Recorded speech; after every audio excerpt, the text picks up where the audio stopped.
कान पर वरदान देना प्रारंभ, खूब वरदान दिया, खूब। 1 महीने तक मेरे देव अधिदेव महादेव की सेवा, मां जगत जननी, मां जगदम्बा, माता पार्वती जी की माता स्वयं मैनावती ने सेवा करना प्रारंभ, खूब सेवा की, खूब। शिव जी ने वर दे दिया, जाते जाते अपनी अर्धांगिनी माता पार्वती जी को ले जाते समय, पार्वती जी को ले जाते वर दे दिया, सासू मां, ससुर जी, 1 महीने तुमने मेरी सेवा करी है, जो श्रावण के 1 महीने मेरी सेवा करेगा, जैसा मैंने आपको वर दिया है वैसा कि वैसा ही वर मैं सारे संसार वासियों को प्रदान कर दूं। 1 महीने तक बाबा देव अधिदेव महादेव की सेवा, मां पार्वती, मां जगत जननी की, जगदम्बा अम्बा पार्वती जी की माता मां मैनावती ने करी, 1 खूब करी। और इतनी सेवा करी, इतनी सेवा करी, इतनी सेवा करी कि वो सेवा का फल इतना प्रखर हो गया कि बाबा भोलेनाथ जी ने वचन दे दिया कि 1 महीने तक यही सेवा में नित्य, 1 महीने तक यही सेवा में रोज, 1 महीने तक यही सेवा मैं स्वीकार करूंगा और उसका फल मैं जगत के लोगों को प्रदान करूंगा। बेटी का मुख देखकर पिता सुखी हो जाता। जब 18 रात्रि तक बेटी के ना होने पर भोजन नहीं किया, तब स्वयं भगवान देव अधिदेव महादेव, भगवान शंकर स्वयं पार्वती को लेकर पहुंच गए। आज गौतम बाबा के यहां मां अंजना जी खड़ी है। बेटी तू कुछ मत बोल, मुझे मालूम है तुझे क्या चाहिए, मैं जानता हूं। मां, मां, पिता बेटी की दशा को जानते हैं, इसलिए आप लोगों से निवेदन है कि शिव जी को अपना पिता मानना। क्या मानना है? पिता। जिस दिन तुमने देव अधिदेव महादेव को अपना पिता मान लिया, अपना बाप मान लिया, जिस दिन शंकर भगवान को अपना पिता मान लिया, उस दिन शंकर भगवान अपनी बेटी को जिंदगी में कभी दुखी नहीं देख सकते, दुखी नहीं देख सकते।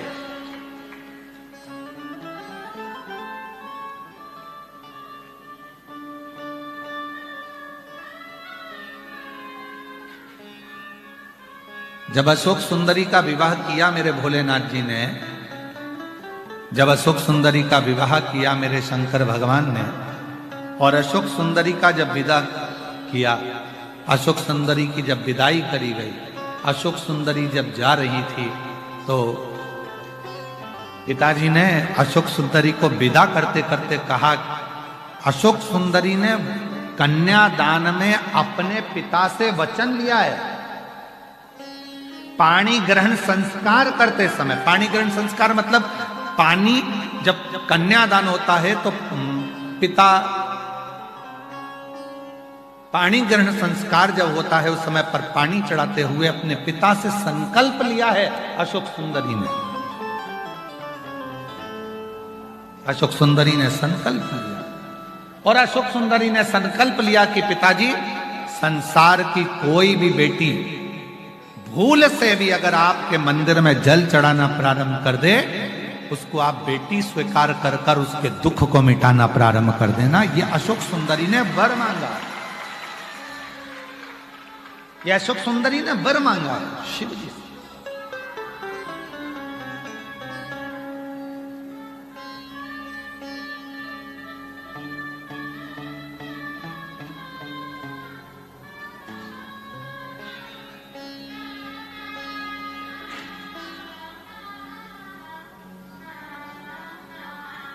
कभी योग लगेगा तो एक बार अशोक सुंदरी का ब्याह अवश्य श्रवण करना। मां अशोक सुंदरी की जो शादी भगवान देव अधिदेव महादेव ने करी, और अशोक सुंदरी का जो बचपन निकला, और अशोक सुंदरी की जो युवानी अवस्था आई, और अवस्था आने के बाद अशोक सुंदरी के घर में जो संतानें हुई, उन संतानों का जो सुख हुआ और भगवान देवाधिदेव महादेव ने जो जो क्रम किया वो सारा अशोक सुंदरी के विवाह प्रसंग में सुनिएगा।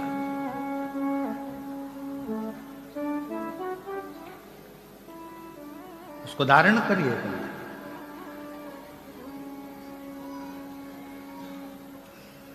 शिव कथा कर रही है, भगवान देवाधिदेव महादेव का चरित्र कह रहा है, शंकर भगवान का पवित्र प्रसंग कह रहा है, शिव तत्व कह रहा है, भगवान शंकर का पवित्र चरित्र वर्णन कर रहा है।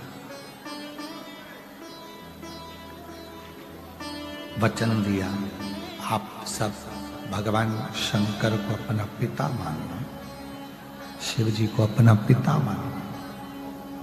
और जब भगवान शंकर को आप अपना पिता मान लोगे तो तुम्हारी जिंदगी का जितना दुख है, तुम्हारी जिंदगी की जितनी तकलीफ है, तुम्हारी जिंदगी के जितनी भी कष्ट हैं वो तुम्हारे नहीं रहेंगे, वो देवाधिदेव महादेव के हो जाएंगे, शिव के।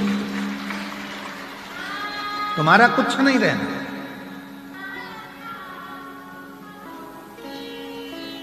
गौतम बाबा ने कहा अंजना को देख करके मुझे लगता है तेरे चेहरा बोलता है कि तेरा चेहरा बोल रहा है कि तुझे दुख है, तेरी गोदी में संतान नहीं है, तेरी गोदी में औलाद नहीं,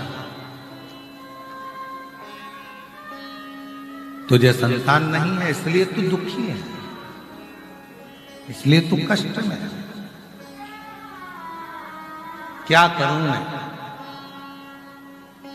और एक पिता ने अपनी बेटी को दूसरे पिता का हाथ थमाया। एक पिता ने अपनी बेटी को दूसरे पिता का हाथ थमाया। अंदर के प्रेशर नहीं आ रहे हैं स्पीकरों के। एक पिता ने दूसरे पिता का हाथ पकड़ाया, कहा एक काम करो, देवाधिदेव महादेव की आराधना करो, भगवान शंकर की साधना करो, पार्थिव लिंग का पूजन करो।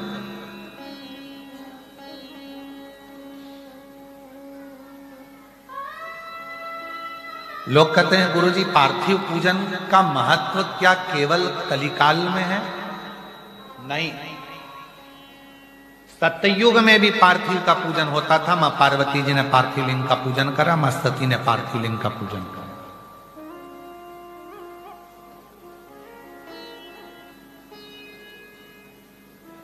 त्रेता में भी पार्थिव लिंग पूजन का महत्व है। भगवान राम जी अयोध्या से लंका तक गए, बीच में जितने दिन भगवान राम जी रुकते थे वहां पार्थिव पूजन करते थे।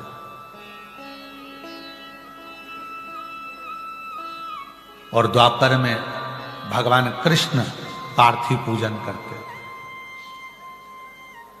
और कलयुग में आप पार्थिव पूजन करते हो, यही सबसे बड़ा। कोई ऐसा युग नहीं गया जिस युग में पार्थिव पूजन नहीं हुआ। सतयुग में हुआ, त्रेता युग में हुआ, द्वापर में हुआ। सतयुग में स्वयं मां जगतजननी जगदम्बा ने किया, फिर त्रेता में भगवान श्री राम जी ने करा, द्वापर में भगवान श्री कृष्ण ने करा, और कलयुग में आप सब पूरी दुनिया के लोग पार्थिव पूजन कर रहे हैं। ये शिव तत्व की प्रधान। पार्थिव पूजन, पार्थिव पूजन से क्या मिल सकता है? तो पार्वती जी ने पार्थिव पूजन कर कर शंकर को अपना बना लिया, राम जी ने पार्थिव पूजन कर कर लंका को अपना बना लिया, भगवान कृष्ण ने पार्थिव पूजन कर कर अपनी रानियों को 16,108 रानियों के संतान की प्राप्ति कर ली। और संसार के लोग कलिकाल में अगर पार्थिव पूजन करते हैं तो पार्थिव पूजन करने से उनके मनवांछित फल की प्राप्ति होती ही है। करो पार्थिव पूजन। पार्थिव पूजन का बड़ा महत्व है। पार्थिव पूजन करने वाला, इसलिए आप लोगों से कहा था अलग से कहीं मिट्टी लेने जाने की जरूरत नहीं है, अलग से कहीं जाने की जरूरत नहीं है। अपने घर में छोटा सा अगर कोई पौधा है, उस पौधे की मिट्टी को थोड़ा सा ऊपर कर लो, थोड़ा सा हाथ को गीला कर कर चारों तरफ से हाथ फेर कर जलाधारी बना दो, उसी मिट्टी की, उसी पार्थिव लिंग की पूजन कर लो, और वहीं पर एक लोटा भरकर पानी डालकर उसी लिंग का वहीं पर विसर्जन कर दो। हो गई पार्थिव पूजन। इतनी सरल पार्थिव पूजन से बढ़कर और क्या होगा? इतनी सर बस वो पार्थिव पूजन वहीं की वहीं हो जाता। पार्थिव पूजन बहुत कठिन पूजन नहीं है। पार्थिव पूजन बड़ी सरलता के साथ, सहजता के साथ। अब कई लोग कहते हैं गुरुजी हमारे पास कोई सामग्री नहीं हो तो मत होने दो। ना हो कोई बात नहीं है, कोई बात नहीं।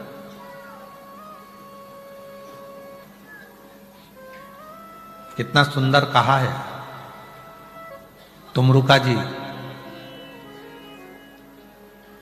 चंचुला देवी को शिव महापुराण की कथा सुनाते हुए कहते हैं, सुनो चंचुला, संसार की कोई स्त्री, संसार की कोई कन्या, संसार की कोई महिला, संसार का कोई पुरुष, संसार की कोई नारी, कोई पुरुष पार्थिव लिंग का पूजन करती है, करता है, उसका दर्शन करती है, करता है, तो वो जो मन में जो कामना करता है वो कामना देवाधिदेव महादेव को पूरा करना ही पड़ता है। तुमरुका जी करें चंचुला देवी से, तुमरुका जी करें चंचुला देवी।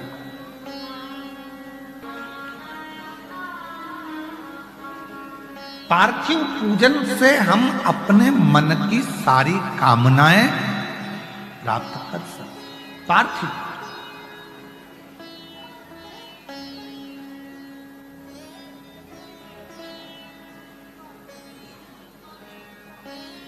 एक एकांतेश्वर महादेव होते हैं, कथा सुनिए ना उनकी, जम के बोलो जरा, सुनिए ना। जो एकांत में,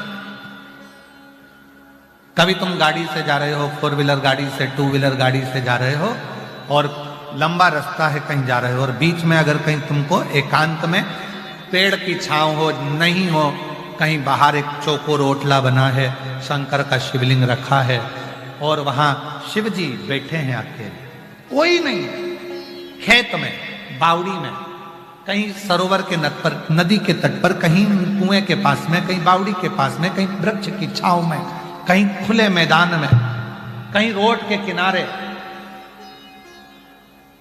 एकांत में कहीं शंकर भगवान बैठे, एकांतेश्वर महादेव। एकांत, तुम्हारे पास कोई पूजन का सामान नहीं है, तुम्हारे पास कोई सामग्री नहीं है, आसपास के पेड़ों की पत्तियों को तोड़ो, 5-7 पेड़ की पत्तियां तोड़कर बाबा को बड़े प्रेम से अपनी कामना कर कर देवाधिदेव महादेव को, एकांतेश्वर महादेव को चढ़ा दो और अपनी कामना कर कर चले जाओ। बाबा देवाधिदेव महादेव तुम्हारी झोली भरने के लिए तुम्हारे दरवाजे तक पहुंच जाए। एकांतेश्वर महादेव एकांत में। अब कई माताएं कहती गुरुजी ये कथा सुनने के बाद अब शंकर जी एकांत में मिले कहां? शिव जी तो एकांत में मिलते ही नहीं। अब तो बहुत प्रयास करते पर अब तो भोले बाबा दिखते ही नहीं एकांत। तो एकांतेश्वर महादेव तो नजर ही नहीं आते, मिलते ही नहीं है, दिखते ही नहीं है। एकांत वो मिलता ही नहीं।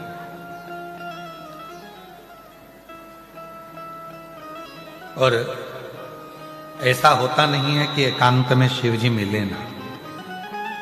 जिस भक्त की भगवान मुराद पूरी करने वाले होते हैं तो उस भक्त के लिए चलते चलते उसको एकांत में शंकर मिल ही जाते हैं। यदि विश्वास पक्का है, भरोसा दृढ़ है और निश्चित आपका भरोसा यदि पक्का है, शिव सुनेगा।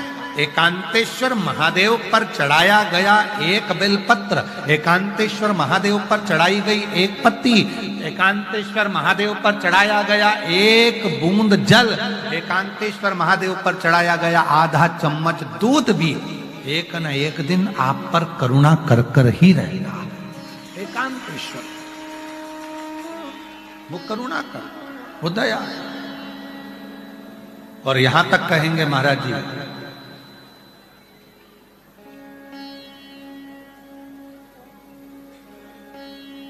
कि बन सके कभी कोई डॉक्टर बोल दिया कि बहुत रोग तुम्हारे शरीर में फैल चुका है और शरीर का रोग ठीक नहीं,